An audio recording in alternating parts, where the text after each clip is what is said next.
এটা ଆଜ୍ଞା ତେଲ ଡିଜେଲ ଟ୍ୟାଙ୍କରଟା ଅର୍ଡିଂ ମରା ହେଉଥିଲା ଚାରିଜଣ ଥିଲୁ। ସେ ଚାରିଜଣ ଯାକ ସେ ଯେଉଁ ବ୍ଲାଷ୍ଟିଂ ହେବା ନିଆଁ ଲାଗିଯିବା ସେ ତେଲ ଗୁଡ଼ା ଚିପିକି ସବୁ ଟିଭି ସାଙ୍ଗରେ ଆମେ ବି ଥିଲୁ। ଅର୍ଡିଂ ମାରୁଥିଲୁ, ତାପରେ ଗ୍ୟାସ୍ ବେଶୀ ଟାଙ୍କି ଭିତରେ ରହିଗଲା, ନିଆଁ ଲାଗିଗଲା ପରେ ଗ୍ୟାସ୍ଟା ବାହାରିଲା ଆଉ ସେଇଟା ପୋଡ଼ିଗଲୁ ଆଉ 6 ଜଣ ଥିଲୁ, 2 ଜଣ ପାଖରେ ଥିଲେ, ଆମେ 4 ଜଣ। ମୁଁ ଟିକେ ଦୂରିଆ ଥିଲି, 3 ଜଣ ପାଖରେ ମାରୁଥିଲେ ଅର୍ଡିଂ।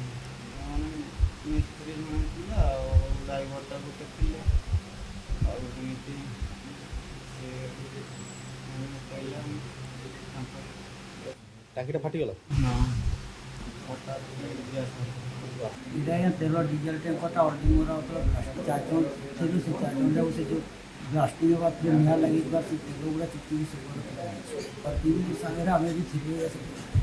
ଅର୍ଡିଂ ମାରୁଥିଲୁ, ତାପରେ ଗ୍ୟାସ୍ ବେଶୀ ଟାଙ୍କି ଭିତରେ ରହିଗଲା, ନିଆଁ ଲାଗିଗଲା ପରେ ଗ୍ୟାସ୍ଟା ବାହାରିଲା ଆଉ ସେଇଟା ପୋଡ଼ିଗଲୁ ଆଉ 6 ଜଣ ଥିଲୁ, 2 ଜଣ ପାଖରେ ଥିଲେ, ଆମେ 4 ଜଣ।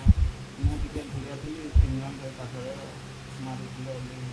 ମାନେ ମିସ୍ତ୍ରୀ ଜଣେ ଥିଲା ଆଉ ଡ୍ରାଇଭରଟା ଗୋଟେ ଥିଲେ ଆଉ ଏମିତି ସେ କହିଲା ତାଙ୍କର ଟାଙ୍କିଟା ଫାଟିଗଲା। ହଁ ହଠାତ୍ ଗ୍ୟାସ୍